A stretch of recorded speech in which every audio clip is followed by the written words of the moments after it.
Kalau kita sudah berjumpa, bertatap wajah dengan Allah, falyamal amalan solihah. Buktikan bahwa kita itu telah mengenalnya. Buktikan bahwa kita ini telah bertatap wajah dengannya. Buktikan bahwa kita ini sudah bermanja-manja dan bercinta-cinta dengan dirinya. Cara membuktikan kita telah bercinta-cinta, bermahabbah dengan Allah, falyamal amalan solihah. Lakukanlah amal yang soleh, Bapak Ibu. Sekarang, kalau Allah katakan orang yang rindu dan cinta dengan aku, membuktikannya dengan amal soleh, yang dikatakan amal soleh itu yang mana? Ini kaji kita malam nih. Amal soleh.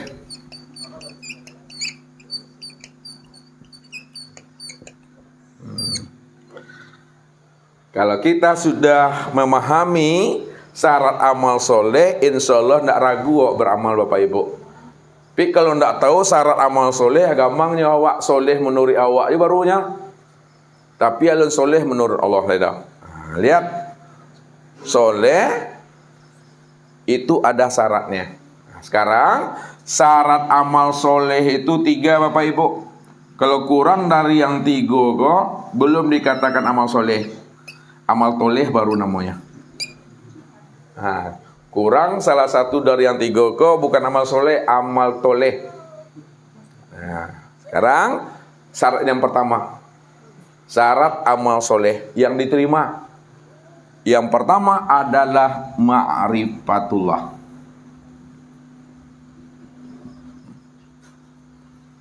Syarat amal soleh itu mesti ma'rifat, mesti mengenal, kata Ustaz tadi. Kalau awak tak mengenal, apa cara menghadirkan hati kepada Allah? Contoh saja, Bapak Ibu. Ini contoh.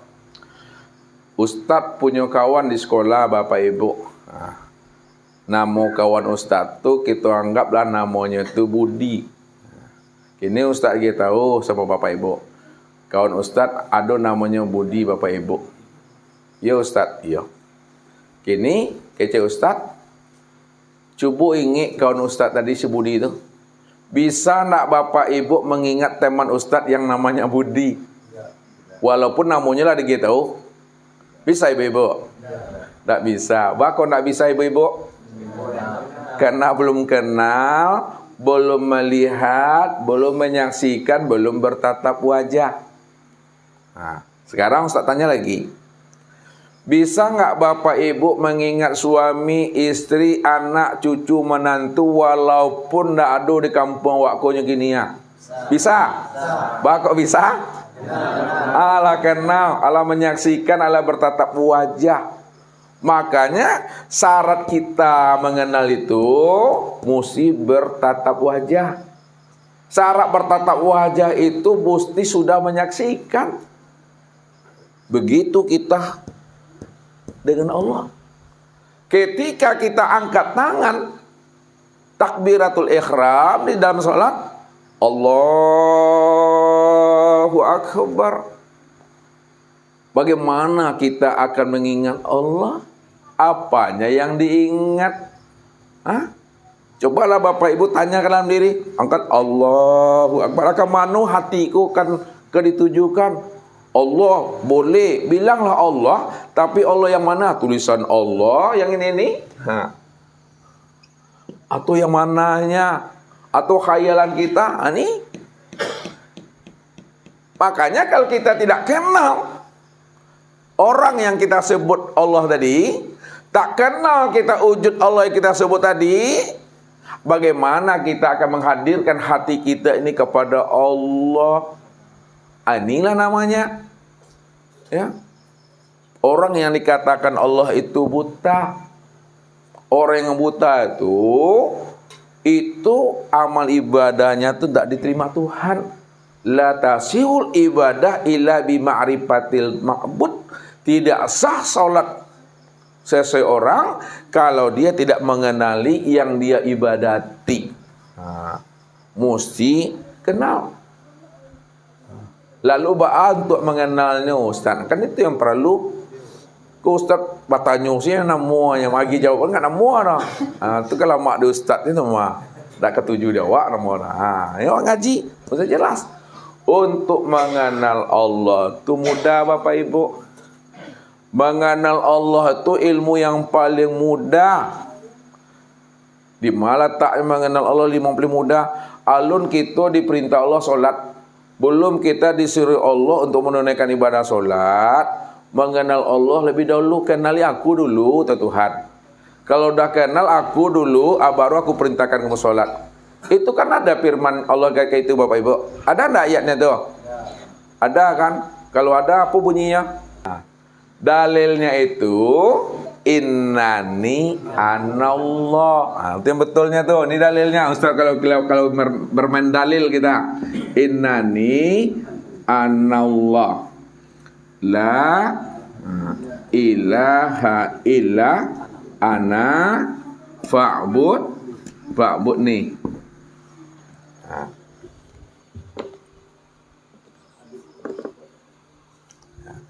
Innani anallah. Sesungguhnya diriku ini, diriku ini namanya Allah. Jadi Allah tuh nama diriku. Innani anallah. Allah tuh beraku-aku dia dengan dirinya. Jadi kalau Bapak Ibu beraku-aku tak mengenal aku yang hakiki, ada merampok hak Allah tuh. Merampok hak Allah tuh.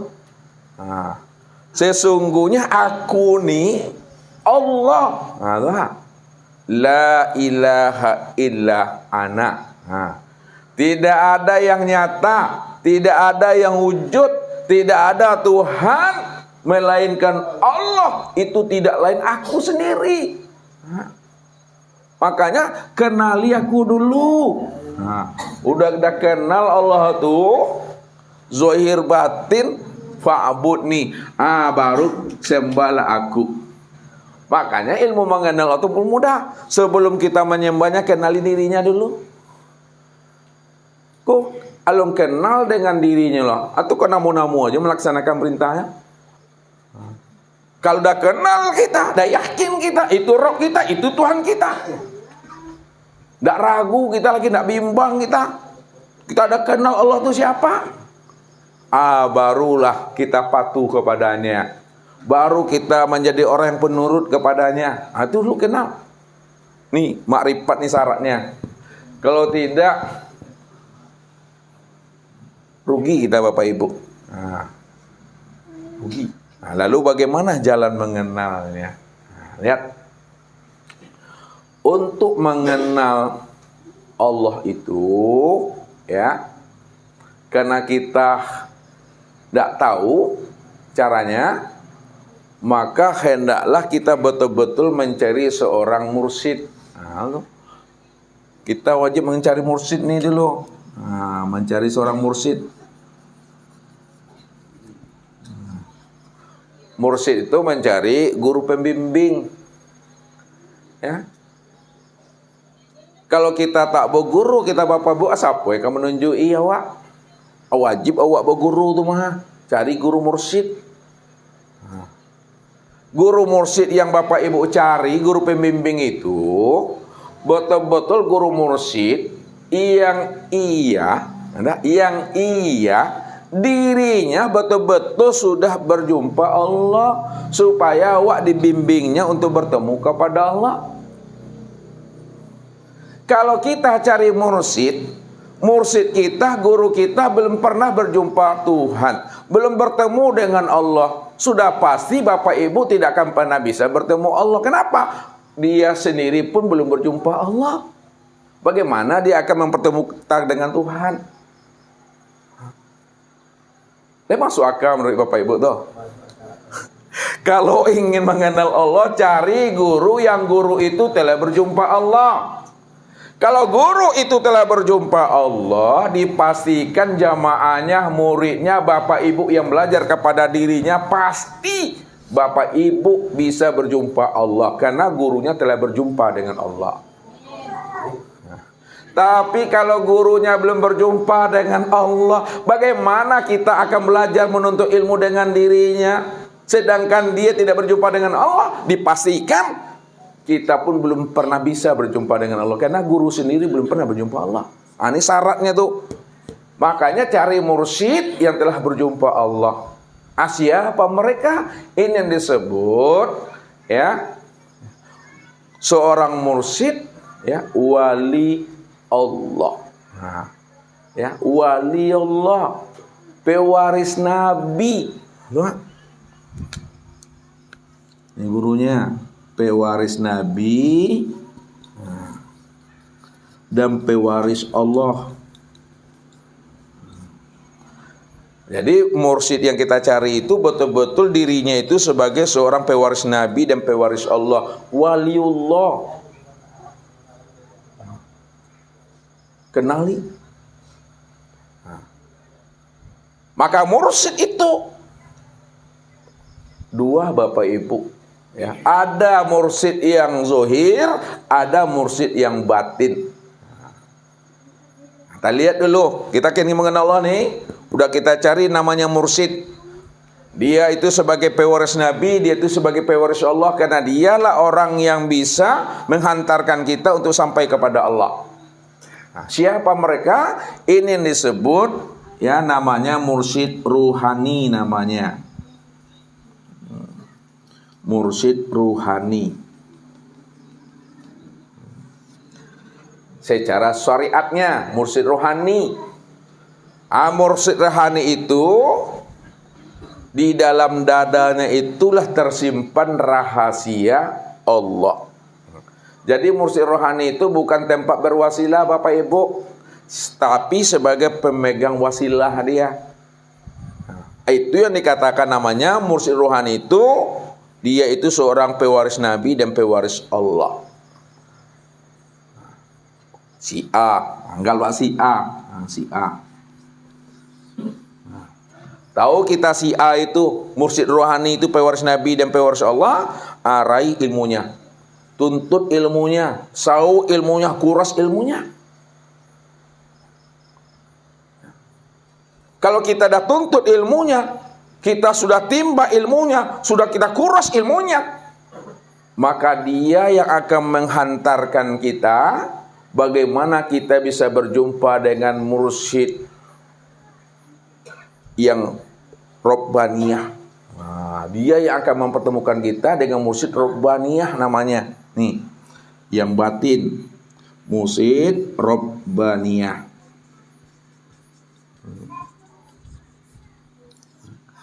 Mursyid Robbaniyah itu ada pada diri kita masing-masing. Ya, kalau kita sudah berjumpa dengan mursyid rohani, sudah kita ambil ilmunya, sudah beradab kita dengan dirinya, maka dialah yang akan menunjuki kita, ya, untuk berjumpa dengan mursyid Robbaniyah. Nah, siapa mursyid Robbaniyah itu? Nah, karena mursyid Robbaniyah lah orang yang pertama kali berjumpa Tuhan.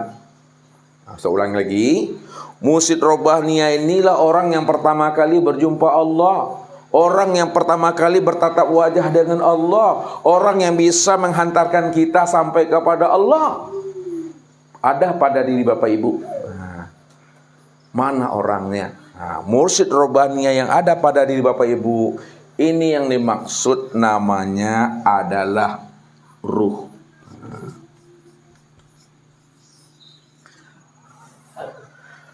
Mursyid Robbaniyah pada diri Bapak Ibu itu adalah ruh. Siapa ruh itu? Ruh itu yang dikatakan namanya dengan Nur Muhammad.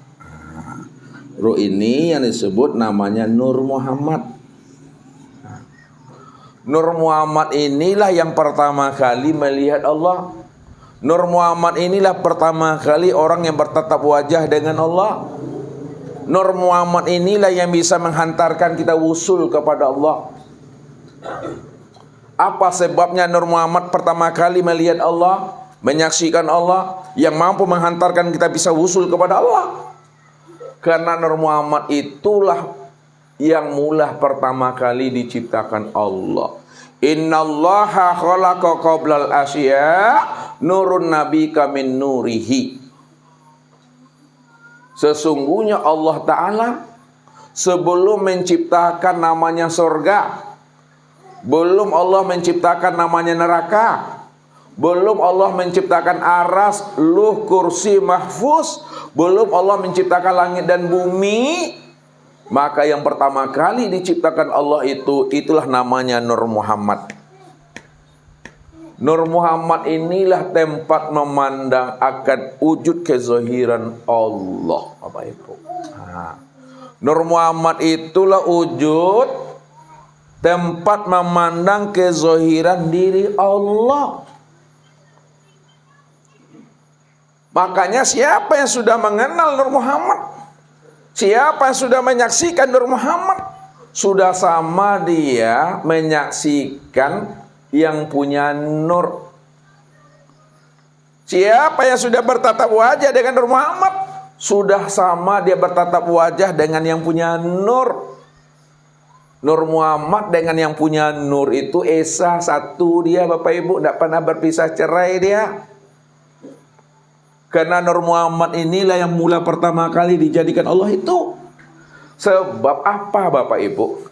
Kalaulah Allah tidak menzahirkan dirinya, tidak mentajalikan dirinya, tidak menampakkan dirinya berupa nur, maka Allah itu tak pernah bisa kenal, tak pernah kita bisa saksikan, tak pernah bisa kita ceritakan. Kenapa?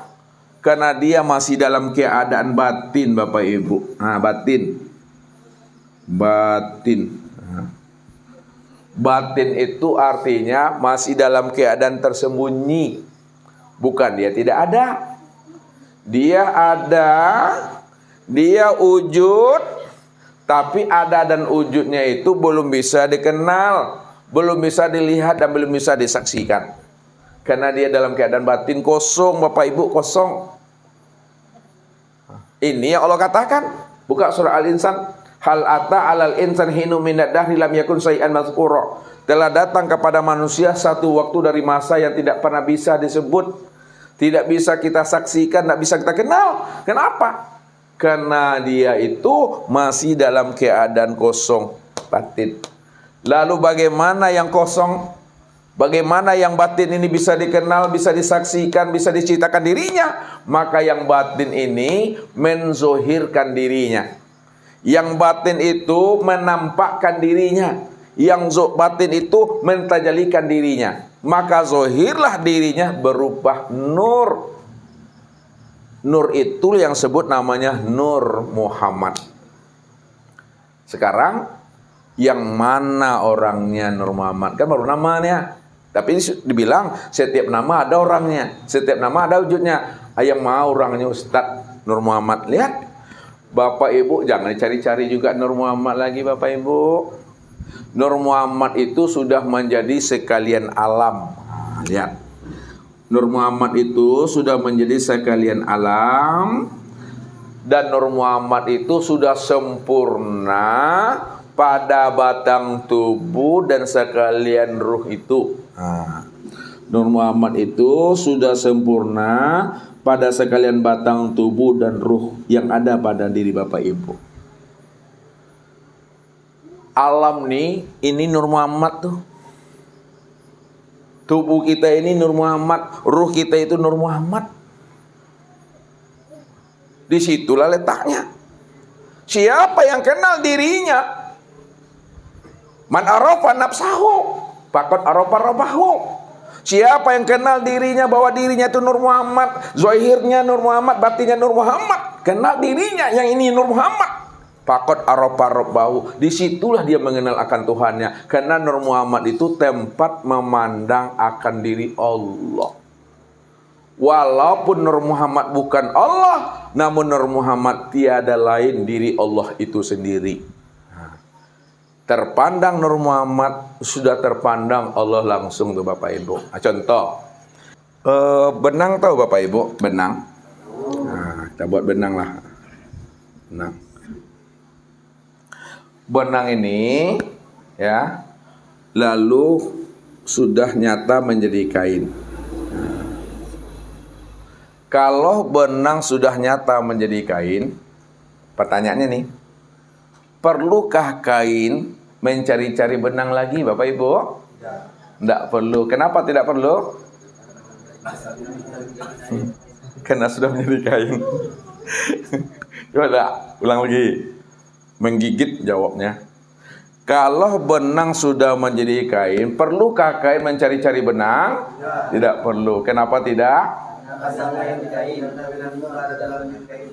Karena kain itu yang benang tuh. Kain itu yang benang tuh. Ya.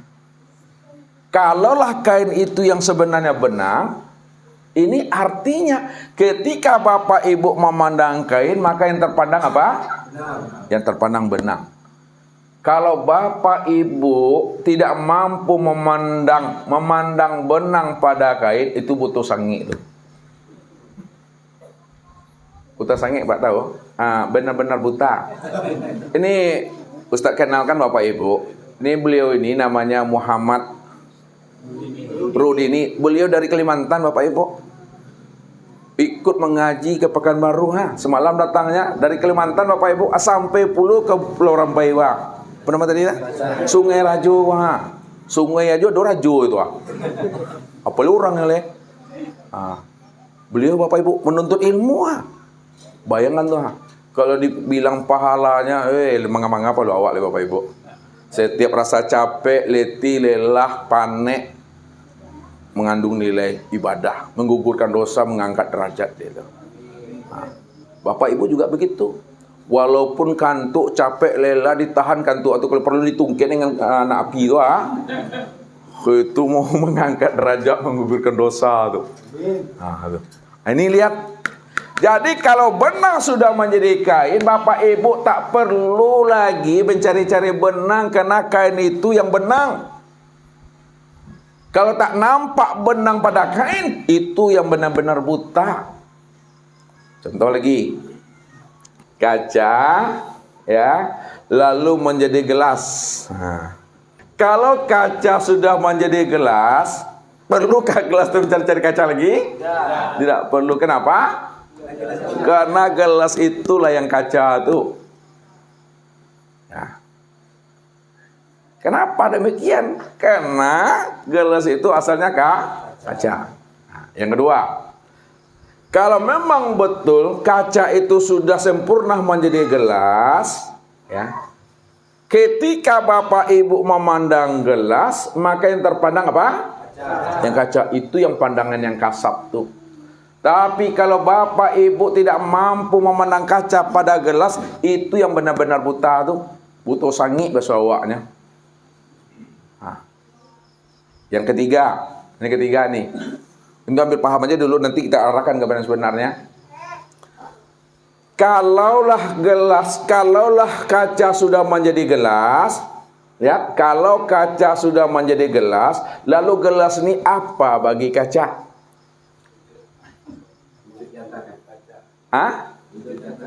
Inilah wujudnya kaca, rupanya kaca, kenyataan kaca, bentuknya kaca. Apakah kaca ini sudah menjadi piring dia? Sudah jadi meja kah dia? Sudah jadi cermin kah dia? Cermin, gelas, piring, itulah kenyataan bentuk rupanya kaca sebenarnya. Ini kiasnya. Sekarang kita bawa kepada yang contoh yang sebenarnya.